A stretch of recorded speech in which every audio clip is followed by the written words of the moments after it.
Qual é o caminho da vida verdadeiramente feliz e plenamente recompensada? Será que este caminho existe? E será que existe um único caminho para esta vida plena e abundante? Uma das mentiras mais perniciosas, mais cruéis dos nossos tempos, que melhor caracteriza a nossa cultura, essa sociedade de consumo e bem-estar, é a mentira que diz o seguinte: quanto mais opções tivermos, mais livres e mais felizes seremos. Todos conseguem identificar esta mentira que está inserida em todos os cantos da nossa cultura? Em cada comercial, em cada vitrine, em cada novela, em cada seriado.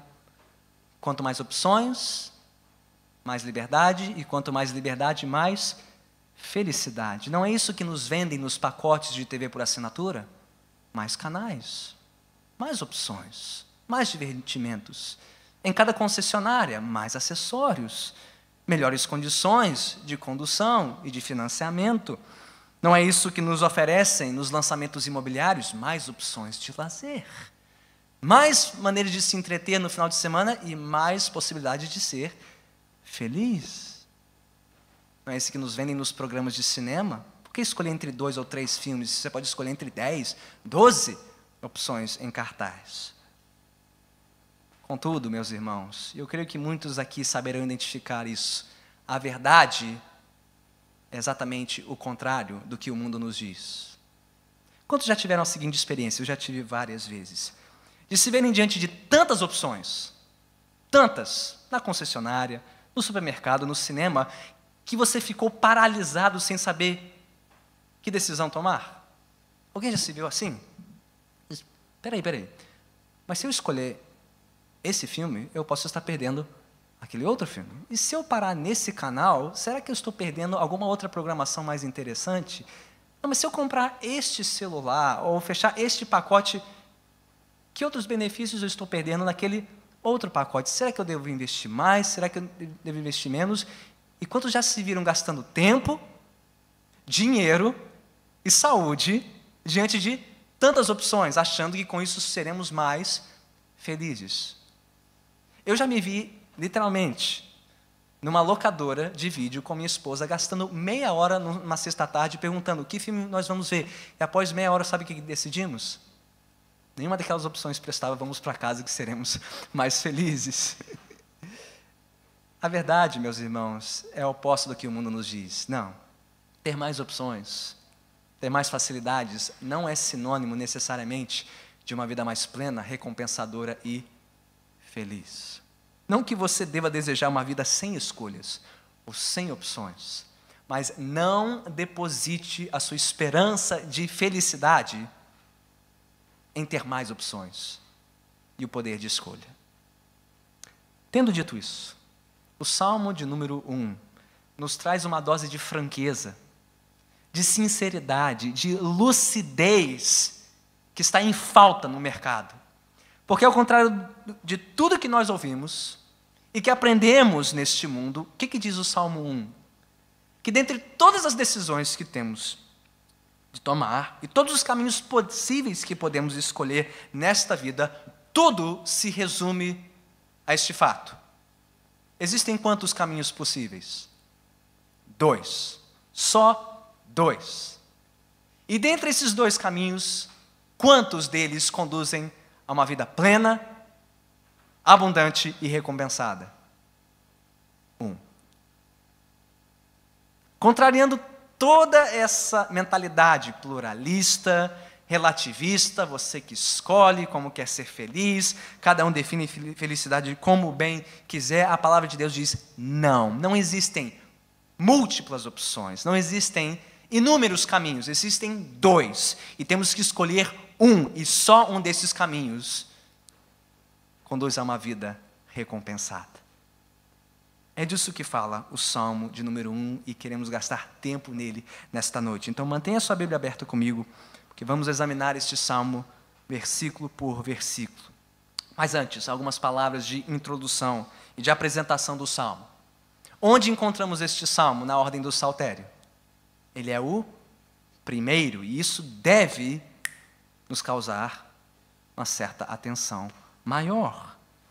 O Salmo de número 1, ele não tem autoria e ele não tem um título, o que confere a este Salmo que é um caráter de apresentação. Ele é, como disse Jerônimo, pai da Igreja Latina no V século, o Salmo 1 é uma porta de entrada para a mansão do saltério. Em outras palavras, é o cartão de boas-vindas para todo este livro maravilhoso. Ele é um salmo de sabedoria, sapiencial, de apresentação de alguns dos temas principais que encontraremos em todo o livro dos Salmos. E é um convite. Este salmo é um convite sábio, prudente, lúcido e uma convocação para que todos os adoradores de Deus aprendam a deleitar-se em Deus e numa vida submissa à vontade de Deus. Ou podemos colocar isso de outra forma. Se o livro dos Salmos é nossa escola de oração, nossa escola de louvor e adoração, este salmo primeiro nos mostra o que precisamos entender e crer antes de nos tornarmos adoradores de Deus. Que louvor é este que agrada ao Senhor? Que vida é esta que agrada a Deus? É uma vida em submissão à vontade e à palavra de Deus. Tudo mais que o salmista e os salmistas nos dirão sobre louvor e adoração depende disso. Você está no caminho ou não? Você está no caminho condizente com a palavra de Deus ou não? E o Salmo mostra que existe um caminho chamado o caminho dos justos, que é conforme a palavra, e existe um segundo caminho, o caminho dos ímpios, que não condiz com a palavra. O Salmo fará isso. E ele tem uma certa dinâmica, ele vai alternando entre um caminho e outro. Ele começa num versículo em um caminho, versículo seguinte ele vai para o outro. E assim, do início ao fim. Essa é a primeira coisa que precisamos ver a respeito deste salmo. Mas há uma segunda, e talvez esta não seja tão evidente para nós. O salmo primeiro, ele não é apenas o cartão de visita ou a porta de entrada para a mansão do saltério. O Salmo 1 também é uma porta de entrada para uma porção significativa de toda a Bíblia. Isso talvez não seja tão evidente para nós, porque a ordem dos livros do Antigo Testamento na nossa Bíblia não é a mesma que a ordem dos livros da Bíblia na época em que Jesus a leu e a estudou. Os que conhecem um pouquinho sobre a história do Antigo Testamento sabem que o Antigo Testamento era dividido em 3 grandes partes. E Jesus falou disso em Lucas 24, versículo 44. Ele disse aos discípulos a caminho de Emaús que ele tinha vindo cumprir tudo que estava escrito a seu respeito na lei, nos profetas e nos salmos ou escritos. Ele estava falando sobre as 3 porções principais da Bíblia do Antigo Testamento do povo de Israel antes do Novo Testamento ser escrito. Lei, que contém o quê? Os primeiros 5 livros da Bíblia, escritos por Moisés, Gênesis, Êxodo, Levítico, Números e Deuteronômio. Profetas, que nos tempos de Jesus incluíam desde Josué até o último profeta Malaquias. E os salmos ou escritos, os demais livros que compunham o Antigo Testamento. E há uma coisa muito importante a respeito dessas 3 divisões principais do Antigo Testamento. Todas elas começam com uma ilustração do poder da palavra de Deus. A lei começa com o livro de Gênesis. E o livro de Gênesis começa com o capítulo 1. E o que diz Gênesis capítulo 1? Que Deus criou tudo pelo poder da sua palavra. Disse Deus. E houve luz, houve criação. A lei começa mostrando o poder criador da palavra de Deus no mundo. Próxima porção, profetas. Qual o primeiro livro dos profetas? Na divisão antiga da Bíblia, Josué. E o que diz Josué capítulo 1? Famoso capítulo. Deus dizendo a Josué, Josué, seja forte e corajoso. Este livro da lei deve estar contigo todos os dias da sua vida. Não se desvie nem para a direita, nem para a esquerda. O que vemos ali? O poder norteador da palavra para Josué e, por conseguinte, para todo o povo de Israel. Então chegamos nos Salmos. E o que nós encontramos no início do livro dos Salmos? Salmo de número 1. 2 caminhos. E o que divide os 2 caminhos? A palavra de Deus.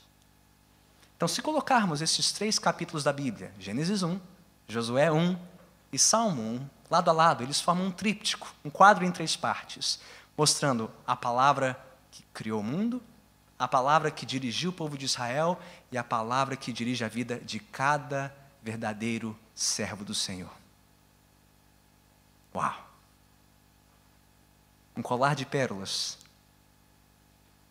unido de maneira poderosa pelo Senhor, mostrando o divisor de águas. O que divide um caminho do outro nesta vida é a palavra de Deus. E o Salmo 1 faz isso. Ele descreve e contrasta os 2 caminhos possíveis nesta vida, recomendando o único caminho de vida, o que é conforme a palavra, e repudiando o segundo caminho, que é contrário à palavra de Deus. Agora podemos olhar para o Salmo de número 1 e ver as suas diferentes partes. Ele se divide de algumas maneiras diferentes, a diferentes ângulos pelos quais poderíamos estudar o Salmo. O que mais me convence é o que divide o Salmo em 3 pares de versículos. Versículos 1 e 2 mostra, para usar uma outra imagem do Salmo, a imagem da árvore, né? A fonte do caminho feliz. Versículos 3 e 4 mostram os frutos deste caminho, do caminho feliz e do outro caminho, o caminho infeliz. E terceiro, os versículos 5 a 6 mostram os destinos de cada caminho. Todos acompanharam? A fonte do caminho, versículos 1 e 2. Os frutos do caminho, versículos 3 e 4. E o destino de cada caminho, versículos 5 e 6. Vamos mergulhar no texto. Primeiro, qual é a fonte do caminho da vida feliz, da vida recompensada? Versículos 1 e 2. Começa assim o Salmo. Como é feliz. E aqui a palavra, a tradução no português, não expressa toda a profundidade, toda a riqueza deste termo. Ele talvez seria melhor traduzido como é verdadeiramente feliz, ou profundamente feliz. Como é recompensado, satisfeito aquele que... Então o salmista continua a sua descrição. Este termo ele aparece 26 vezes ao longo do livro dos Salmos. E tem o seu correspondente lá no Novo Testamento, no Sermão do Monte, quando Jesus usa o termo bem-aventurado ou feliz. Em que Jesus trata não de uma felicidade superficial, passageira e emotiva. Senão, como é que Jesus poderia dizer algo como bem-aventurados os que choram? Isso faz algum sentido? Feliz é quem chora? A não ser que ele esteja falando de uma outra felicidade. Não de algo passageiro, meramente emotivo, mas de algo profundo. Creio que é isso que o salmista tem em mente.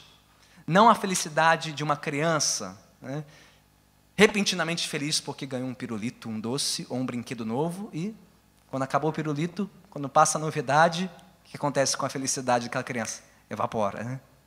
Não esse tipo de felicidade, mas a felicidade de uma mãe de primeira viagem.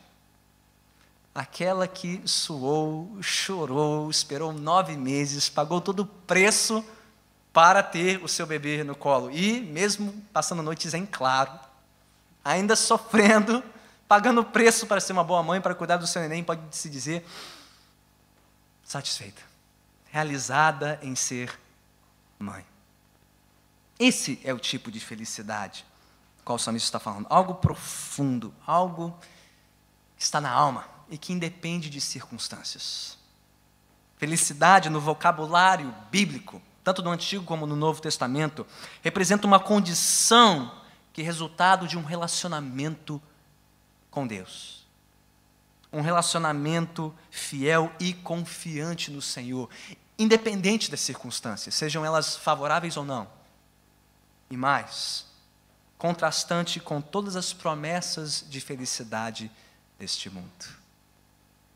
E é para aí que o salmista segue, na sua descrição da vida verdadeiramente feliz. O que ele diz? Como é feliz aquele que não segue o conselho dos ímpios, que não imita a conduta dos pecadores e que não se assenta na roda dos zombadores. Aqui nós temos uma qualidade da poesia dos salmos que é o paralelismo. Esse artifício que os poetas bíblicos usam para expressar uma mesma verdade de maneiras diferentes. Às vezes de maneira contrastante, às vezes de maneira sequencial e crescente. E notemos que o salmista não está descrevendo exatamente a mesma coisa de três maneiras diferentes. Conselho dos ímpios, conduta dos pecadores, roda dos zombadores. Não são três maneiras de dizer a mesma coisa sobre o mundo, sobre aqueles que não seguem a palavra, não. Há um crescendo aqui, há uma certa dinâmica aqui que temos que notar. Olha para o texto comigo. As palavras que o salmista usa e a ordem delas são importantes, mostram um crescendo. Primeiro o salmista fala em conselho dos ímpios, depois ele fala em conduta dos pecadores e finalmente na roda dos zombadores. Ele está falando de maneira progressiva sobre um padrão de pensamento, uma certa maneira de pensar, conselhos. Depois um padrão de comportamento, conduta. E finalmente ele fala de uma identificação, a roda ou a companhia. Ele está falando de graus crescentes de envolvimento e identificação com o mundo, com uma vida distante da palavra. Começando pela maneira de pensar, que afeta a maneira de viver e finalmente a maneira de se relacionar. E cada vez mais distantes do Senhor. Isso se vê também nos termos que são espelho desses, o conselho dos ímpios, a conduta dos pecadores e a roda dos zombadores. Ímpios, pecadores e zombadores também falam de um crescendo, de uma progressão.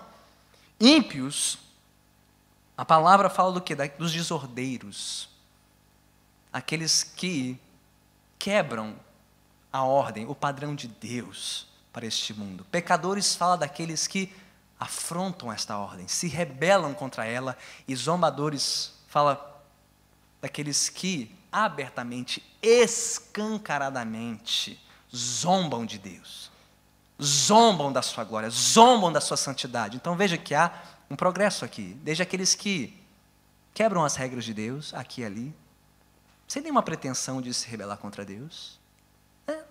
Todo mundo é humano, não é pecador, quem não peca?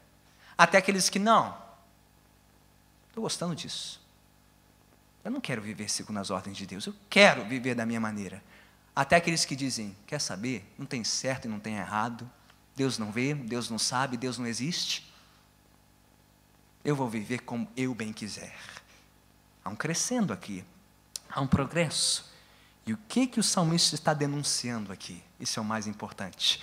O salmista está denunciando o programa deste mundo para nos tornar semelhantes a ele.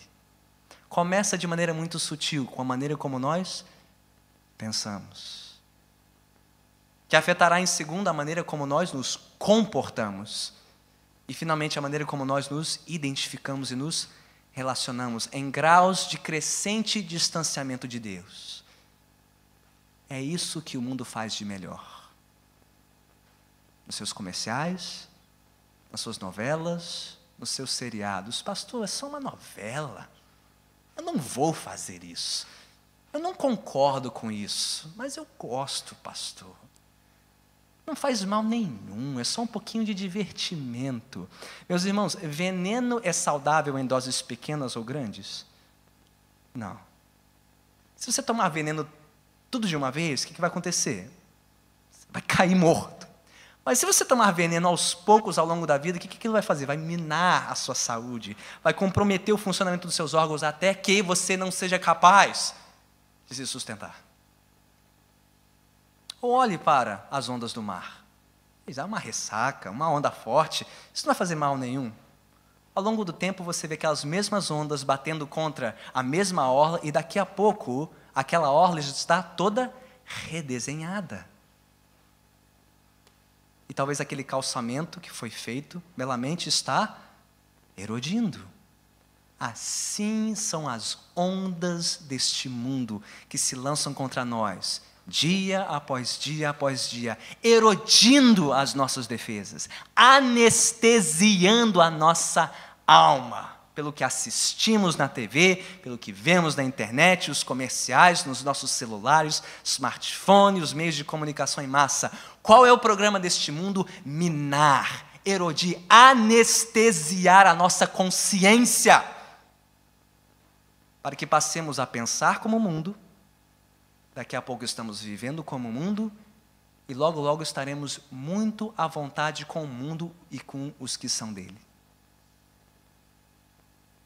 Já se fala, meus irmãos, sobre o escândalo do comportamento evangélico. E o que constitui o escândalo da igreja evangélica? Ela vive que nem o mundo, na sua maneira de conduzir seus negócios, seu trabalho, usar seu dinheiro, nos relacionamentos, nos casamentos, na criação de filhos. Os padrões da igreja são exatamente os mesmos do mundo. Sabe por quê? Porque a mente da igreja é um escândalo. Nós nos alimentamos do mesmo lixo que o resto do mundo. Então pensamos como o mundo, decidimos como o mundo, vivemos como o mundo, e logo, logo estamos muito à vontade com o mundo. Esta é a promessa de felicidade do mundo, mas não é o plano de Deus para as nossas vidas. O que diz o Salmo 1? Como é feliz aquele que não segue o conselho dos ímpios, não imita a conduta dos pecadores e não se assenta na roda dos zombadores. Ao contrário, seu prazer, sua satisfação, seu deleite está em outro lugar, em outra fonte. E o mundo nos perguntará: existe um prazer maior que esse? Existe um prazer maior que os conselhos, que as condutas, que a companhia do mundo? O que todos os comerciais nos dizem? Atrás daqueles sorrisos polidos, corpos esbeltos, né? Aquela juventude que não passa, né? Aqueles artistas photoshopados, né? O que estão nos dizendo? Seja feliz, seja como nós, faça como nós, vista como nós, beba como nós, festeje como nós, seja feliz. O que diz a palavra? Como é feliz aquele que não dá ouvidos a isso, não segue por este caminho, não se identifica, porque o seu prazer está em outro lugar. Existe um prazer maior, e diz o salmista no versículo 2, ele se encontra na presença de Deus e na palavra de Deus. O salmista passa a descrever o poder expulsivo de uma nova paixão. Qual é a única maneira de vencer os prazeres e as paixões deste mundo? Você precisa encontrar uma paixão maior e um prazer maior do que o deste mundo. E ele existe, diz o salmista. Ele está aqui. Como é feliz aquele que não se satisfaz com os caminhos deste mundo e com os conselhos deste mundo, porque está satisfeito nos conselhos e nos caminhos do Senhor. E que se detém nesses conselhos e caminhos, porque medita neles, na palavra de Deus, dia e noite, dia e noite. Se o mundo tem um programa de assimilação, Deus tem o seu, e se chama a Bíblia. Como eu posso me tornar dessemelhante do mundo e semelhante a Deus? Como eu posso fugir, resistir à assimilação do mundo para me assimilar e me assemelhar a Deus? Só existe um programa, um caminho, diz o salmista, está na sua palavra. Na palavra, na lei do Senhor, na totalidade da palavra de Deus. E veja as palavras que o salmista usa. Não é só uma questão de ter uma Bíblia e de ler uma Bíblia. Há muitas pessoas que têm uma ou várias Bíblias, que leem ou já leram a Bíblia várias vezes, mas que pensam como o mundo, vivem como o mundo, se identificam como o mundo. Por quê? Porque elas não têm prazer na palavra. Ela entra por um ouvido, ela sai por outro, ela enche a mente, mas não desce para o coração. Como é feliz aquele que tem a sua satisfação. A palavra aqui traduz-se em uma paixão intensa, uma afeição pessoal, um coração voltado para a palavra de Deus, que produz uma mente alicerçada na palavra de Deus. Como é feliz aquele que se satisfaz nesta palavra e medita nela dia e noite, todo o tempo.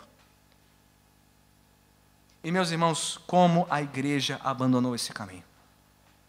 Como nós simplesmente não sabemos do que o salmista está falando? Satisfação na palavra, meditação, pastor, isso parece coisa de nova era, coisa de filosofia oriental. Meditação, fora, não. Há um tipo de meditação mundana que diz, esvazie-se de tudo e não pense em nada. Isso é paz. Não faz muito sentido. Já tentei, mas eu nunca consigo esvaziar. Quando esvazio, enche de mais porcaria a minha cabeça. Meditação cristã não é apenas esvaziar-se do que este mundo tem a me dizer, mas encher-me do que Deus tem a me dizer. E pensar nisso, me deter nisso. Não é só do que eu me esvazio, mas é do que eu me preencho. E como é feliz, diz o salmista, aquele que se satisfaz na palavra, que medita nela. Aqui precisamos da sabedoria dos antigos, e principalmente dos puritanos.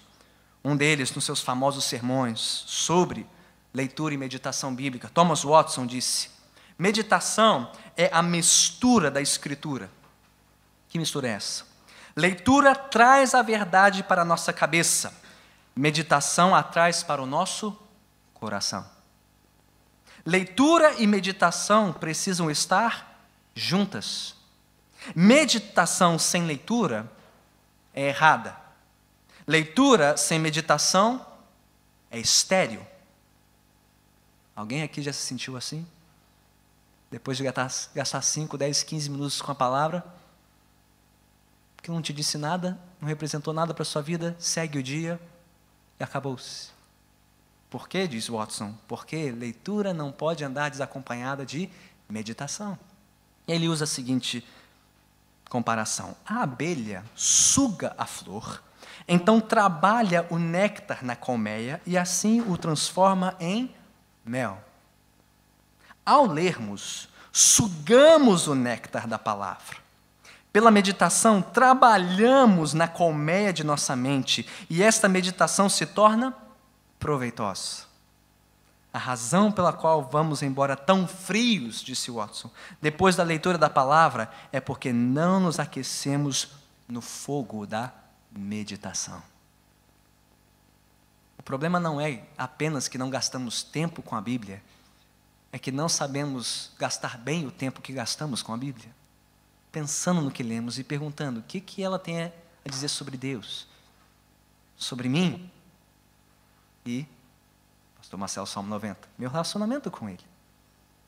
Pastor, como é que eu faço isso? Você não precisa ir para as montanhas, você não precisa ser um monge para aprender a meditar na Bíblia. Basta ler e pensar. O que esse texto está dizendo sobre Deus? Sobre mim? E sobre meu relacionamento com Ele. Pronto. Quão mais proveitosa seria a nossa leitura e a nossa vida na palavra se tão somente gastássemos tempo com isso. Meus irmãos e irmãs, como precisamos resgatar não só o fogo da meditação, mas o seu calor e a sua luz para os nossos corações, para a nossa casa, para a nossa igreja, porque é por meio da palavra que temos acesso ao Senhor da palavra e à vida plenamente recompensada pelo Deus da palavra. Não é à toa que quando Moisés acabou de pregar o seu sermão ao povo de Israel na planície de Moabe, às margens do Rio Jordão, o que ele lhes disse? Guardem este livro com a sua vida, porque ele é a sua vida. E não foi Jesus quem disse ao diabo no deserto, não só de pão viverá o homem, mas de toda a palavra que procede da boca de Deus. A palavra é vida e é alimento. E quem não gasta tempo nesta palavra não tem nenhuma coisa, nem outra. A sua alma está desnutrida. A sua vida ressecada, fria, distante de Deus. Então, meus irmãos, eu me pergunto, em qual desses dois programas você está matriculado? No programa do mundo ou no programa de Deus? Quem define como você pensa? Quem define como você vive? E com quem você anda neste mundo? É o mundo ou é Deus? E só uma maneira de responder esta pergunta: quanto tempo você gasta com a palavra de Deus? Ou, pondo na balança, quanto tempo você gasta na frente da televisão, com o celular em mãos, com a sua banda larga acessada, ouvindo todas as fofocas das novelas, dos seriados, todos os telejornais, todos os bate-bolas e mesa redondas? E quanto tempo você gasta com a palavra de Deus? E eu te direi em qual dos dois caminhos você está. Porque só existem dois. Em qual desses dois caminhos sua família está? Do tempo que você gasta com a sua família, quanto deste tempo é gasto consumindo o que o mundo tem a te oferecer e consumindo aquilo que Deus tem a te oferecer? E como igreja, quanto do nosso tempo aqui gastamos meditando na palavra, aprendendo mais sobre a palavra, estudando a palavra? Por quê? Se o seu coração, se o coração da sua família e o coração desta igreja não estiver alicerçado na palavra, se nós não estivermos decididos a nos satisfazermos na palavra e meditarmos nela, quer dizer que nós já escolhemos manter a porta aberta para que o mundo faça a nossa cabeça e define a nossa vida. Deixa-me dizer isso de novo. Se você e a sua casa não estiverem decididos a viver segundo a palavra, é porque vocês estão decididos a viver segundo o mundo. E não existe meio termo. Ou você está no caminho da palavra, ou você está no caminho do mundo. E ponto final. E diz o salmista, só um desses dois caminhos termina bem. Para você, para os seus filhos e para as próximas gerações desta igreja. Como assim, pastor? Leia comigo o restante do salmo. Vamos seguir para a próxima porção. Já identificamos a fonte dos dois caminhos. O conselho de Deus na sua palavra, ou os conselhos deste mundo. Quais são os frutos destes dois caminhos? Ele diz nos versículos 3 e 4, falando do caminho do justo. É como árvore plantada à beira de águas correntes, dá fruto no tempo certo, e suas folhas não murcham, tudo que ele faz prospera. Ele olha para outro caminho e diz, não é o caso dos ímpios. São como palha que o vento leva.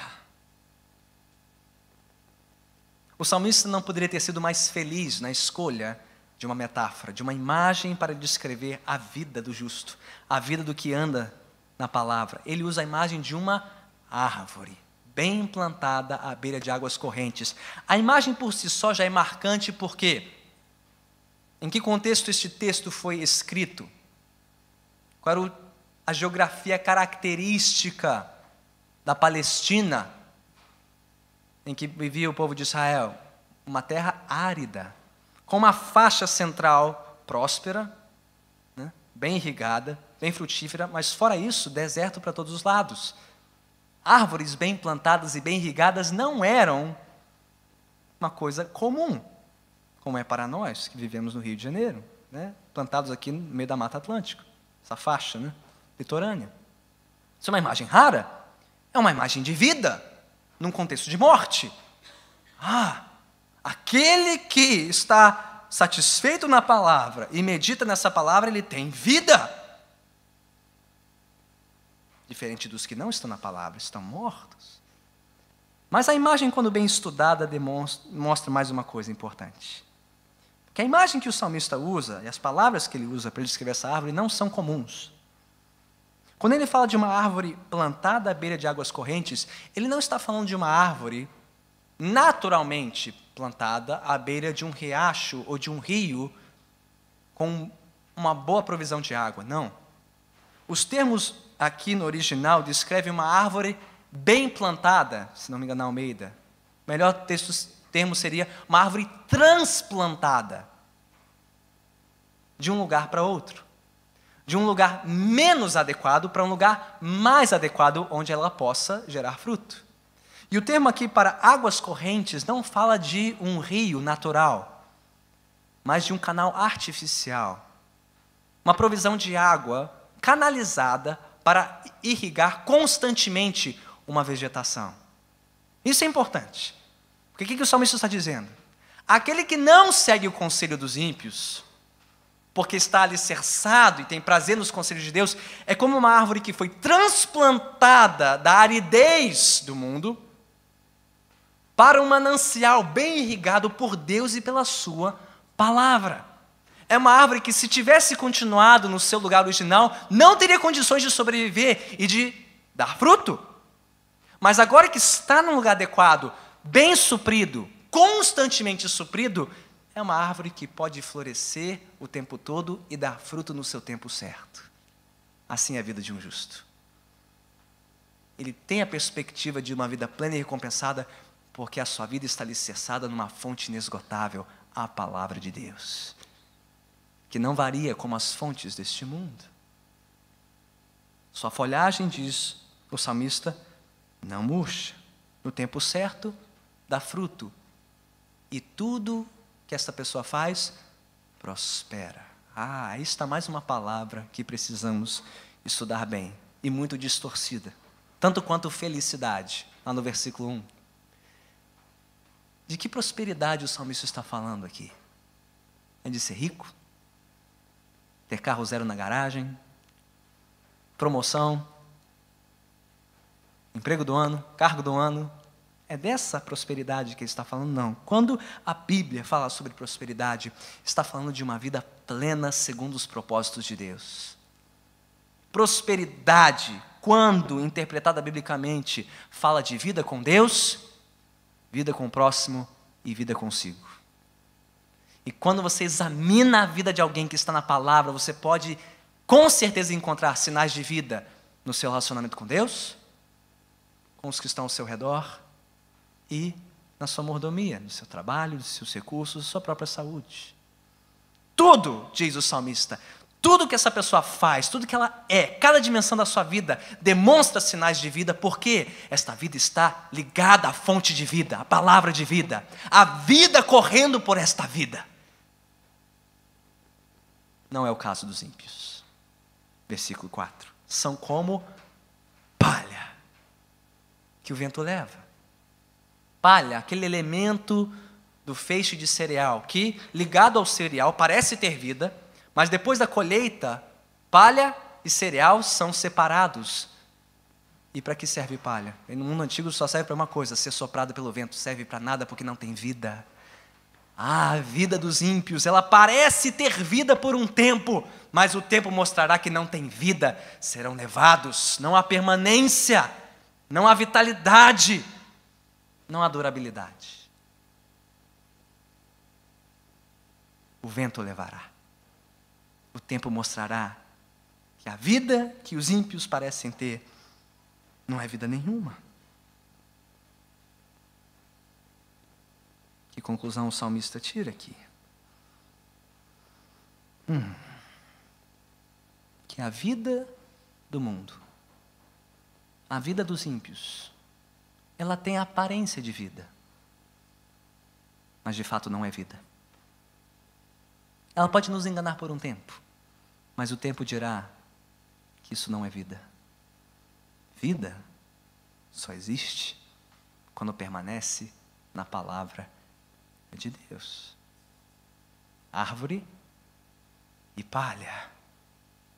Vida, morte. Permanência e transitoriedade. Os dois caminhos não poderiam ser mais diferentes. Meus irmãos e irmãs, aos olhos do mundo e dos que são deste mundo, há um tipo de vida que parece morte, mas que de fato é vida. A vida na palavra de Deus. O mundo olha para nós e diz: que vida miserável, que vida triste. Não seguem os nossos conselhos, não imitam a nossa conduta, não sentam nas nossas rodas. O que é isso? Não é vida, é morte. Aos olhos do mundo, há uma vida que parece morte, mas que a palavra de Deus diz, é vida sim. Mas aos olhos de Deus, há uma morte que o mundo diz ser vida, mas que de fato é morte.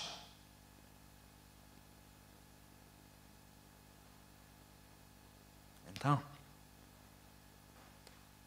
qual dos dois caminhos descreve a sua vida? Árvore ou palha? Vida ou morte? Vida aos pés do mundo ou vida aos pés do Senhor? Folhagem que não murcha? Fruto no tempo certo? Ou palha? Sem vida, sem folha, sem fruto. Você só pode estar em um desses dois caminhos. E então o salmista conclui os destinos respectivos de cada caminho. Versículos 5 e 6. Por isso, os ímpios não resistirão no julgamento, nem os pecadores na comunidade dos justos, pois o Senhor aprova o caminho dos justos, mas o caminho dos ímpios leva à destruição. Pastor, se a palavra de Deus está certa, e estes dois caminhos são tão diferentes quanto árvore e palha, por que aos nossos olhos eles não são mais diferentes? Por que a diferença não é mais marcante? Pastor, se tudo que o salmista diz é verdade, por que precisamos viver no mundo onde as aparências enganam? Onde aqueles que estão mortos aparentam ter vida, e onde aqueles que estão vivos aparentam estar mortos. E onde Deus aparentemente não faz distinção entre um caminho e outro. E por que, pastor, por que os ímpios e os justos precisam conviver no mesmo mundo, nesses dois caminhos diferentes, sem que haja uma divisão dos caminhos? Agora você está fazendo as perguntas que o salmista responderá ao longo do saltério, mas ele já adianta a resposta aqui. Sim, por um tempo parece não haver distinção. Por um tempo não parece importar se você está no caminho do mundo ou no caminho da palavra. E a chave aqui é por um tempo.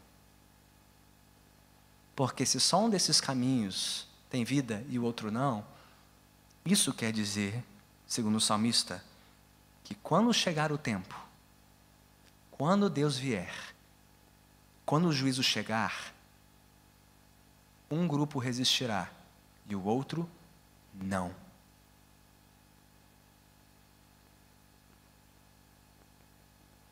E esses dois grupos que conviveram juntos neste mundo, e pasmem, talvez até mesmo dentro da própria igreja. Versículo 5 diz que os ímpios não resistirão nem no julgamento e nem na comunidade dos justos. O salmista não tem nenhuma pretensão de que todos que parecem estar no caminho, parecem estar na justiça, de fato permanecerão nele. Não, Deus vai separar ovelhas e bodes. Deus fará a distinção um dia.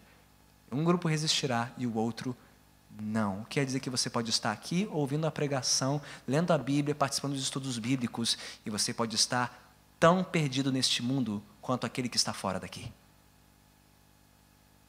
E o tempo dirá. Os ímpios, os que não têm a sua vida na palavra, eles não resistirão no julgamento, nem na comunidade dos justos. Porque Deus aprova o caminho dos justos.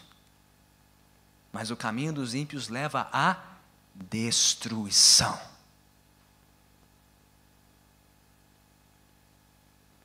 E é a nossa expectativa do que está por vir que determina a nossa vida no presente.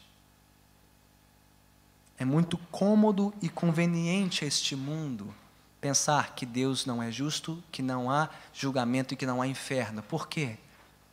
Se não houver essas coisas, não há prestação de contas, você pode viver como você quiser. O salmista diz: não. Um grupo resistirá, o outro não. Um será poupado, o outro será julgado. E esta é a lição não só da eternidade, meus irmãos. Pare para pensar. Esta é a lição da história. Todos aqui estudaram história das civilizações antigas, não? Vocês já ouviram falar sobre o Império Egípcio, Império Assírio, Babilônio, Persa, gregos, romanos? Sim? Já ouviram falar sobre Hitler, o Terceiro Reich, Mussolini, Stalin? Eu lhes pergunto, o que sobrou desses impérios? Ruínas. Ruínas. Soterradas debaixo da terra. Mas eu te pergunto, e a igreja? Que há 2000 anos sofre, sua, sangra, é perseguida. Onde está a igreja? Ela está viva pela graça de Deus e espalhada por todo mundo. Você quer saber por quê? Porque Deus aprova o caminho dos justos. Mas o caminho dos ímpios leva à destruição. Mais cedo ou mais tarde o juízo vem. E um dia virá para todo sempre.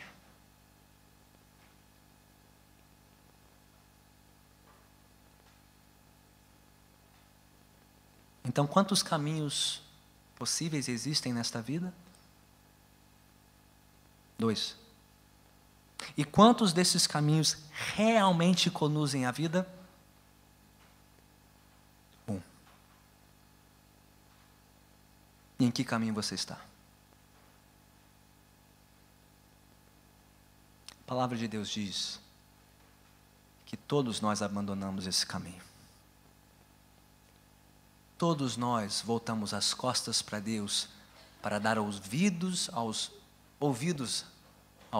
mundo, para seguirmos a conduta dos que são deste mundo e para nos fazermos parte deste mundo. Todos nós já estivemos, e talvez alguns aqui ainda estejam no mundo, pensando como o mundo, vivendo com o mundo e em paz com o mundo.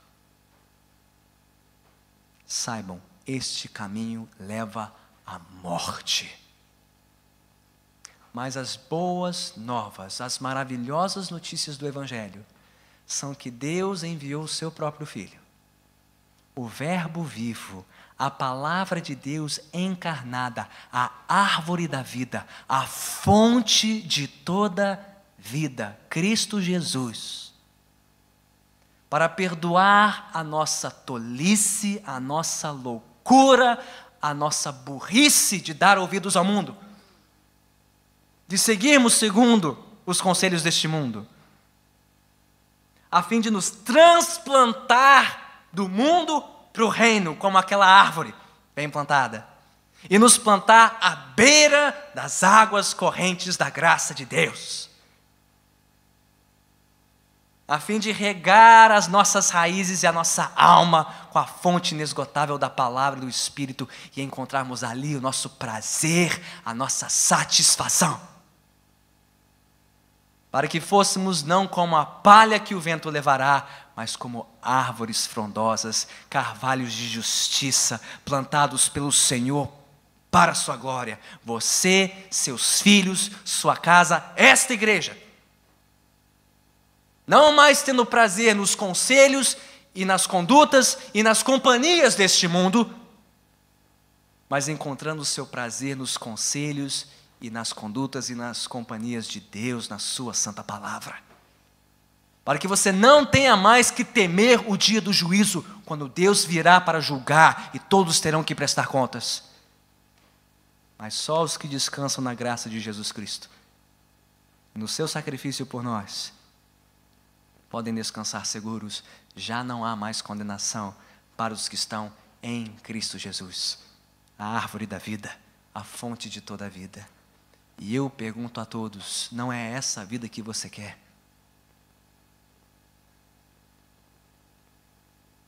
Não é isso que seu coração mais deseja? Vida plena, vida abundante, prazer em Deus, prazer nos caminhos do Senhor, vida que vale a pena ser vivida. Então pare de dar ouvidos ao mundo e pare de viver como o mundo e pare de andar com o mundo. Venha se deleitar na palavra de Deus. Venha molhar os seus pés nas Escrituras, você e toda a sua casa. Venha. Vamos, igreja, vamos encontrar o nosso prazer e a nossa satisfação em Cristo. E quando Ele voltar, nós conheceremos este prazer plenamente, eternamente, para todo sempre. É isso que você quer? Então vamos pedir isso ao Senhor, vamos orar.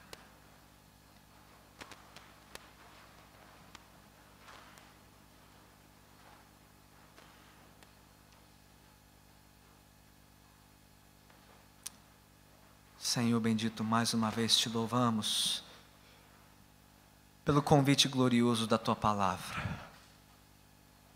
É o Senhor quem nos chama novamente para voltarmos os nossos ouvidos para Ti, inclinarmos a nossa mente e o nosso coração para Ti e recebermos esta oferta e abraçarmos de todo o nosso coração, de toda a nossa mente, de toda a nossa força, de todo o nosso ser. Perdoe-nos, Senhor, porque tantas vezes temos recusado este convite, para aceitar os convites deste mundo, para dar ouvidos ao mundo, pensar como o mundo, viver como o mundo, pertencendo ao mundo. Senhor, vem nos conquistar de volta para Ti. Vem nos trazer de volta para o Teu caminho, que é segundo a Tua palavra. Vem nos renovar a alegria da nossa salvação. Ó Senhor, vem nos fazer provar desta satisfação da qual fala o salmista, este prazer intenso e pessoal na Tua palavra. Ó Senhor, vem regar a nossa alma nas águas correntes das Sagradas Escrituras, nesta fonte inesgotável do Teu Espírito, ao sentarmos aos Teus pés para aprendermos de Ti, para que conheçamos a vida plena, vida abundante, a vida eterna em Teus caminhos, para o louvor da Tua glória. Ó Senhor, mas se houver entre nós aqueles que nunca antes provaram deste alimento, nunca antes ouviram este convite, nem tampouco se renderam a ele, que nesta noite os seus corações sejam sobrenaturalmente transplantados do mundo para o reino, da terra árida e seca deste mundo para o manancial glorioso e santo da Tua presença, Senhor. E que encontrem em Ti perdão, alento e refrigério para suas almas cansadas e sobrecarregadas. Nós assim Te suplicamos. Para que quando vier o dia, Senhor, o dia da Tua visitação, o dia do Teu juízo, não tenhamos o que temer, mas só pelo que agradecer. O Senhor nos sustentou, o Senhor nos nutriu, o Senhor nos conduziu pelo caminho estreito, longe do caminho deste mundo, longe da sua destruição, para a nossa salvação em Cristo Jesus. Louvado seja o Teu nome. Ó, faz isso por mim, Senhor, faz isso pelos da minha casa, faz isso por cada um aqui, pelos membros da sua casa, faz isso por esta igreja e por cada geração desta igreja. Ó Senhor, planta-nos, alicerça-nos, arraiga-nos no solo rico e bem nutrido da Tua santa palavra. Nós assim Te suplicamos, para o louvor da Tua glória, em nome de Cristo Jesus.